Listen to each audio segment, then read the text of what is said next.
बिस्मिल्लाहिर्रहमानिर्रहीम। नज़र बद से हिफाजत का नबवी नुस्खा। हज़रत अबू सईद खुदरी रज़ी अल्लाह ताला अन्हो से रवायत है कि रसूलुल्लाह सल्लल्लाहु अलैहि वालैहि वसल्लम जिन्नों और इंसानों की नज़र बद से पनाह मांगा करते थे, यहाँ तक कि कुल आउज़ बिरब्बिल फलक और कुल आउज़ बिरब्बिन नास नाजिल हुई, यानी ये दोनों सूरतें नाजिल हुई। जब ये नाजिल हुई तो आप सल्लल्लाहु अलैहि वालैहि वसल्लम ने इन्हें पढ़ना शुरू कर दिया और इनके अलावा सब कुछ तर्क कर दिया।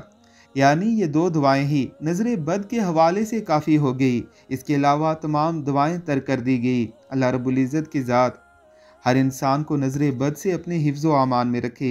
अगर किसी को शदीद नज़र बद लग गई हो और इलाज से कोई अफाका ना हो रहा हो तो इन दो सूरतों को 3-3 मरतबा पढ़कर मरीज़ पर दम कर दें, इंशाअल्लाह बहुत बेहतरी आ जाएगी। इस हदीस मुबारका को दूसरों से ज़रूर शेयर कीजिएगा।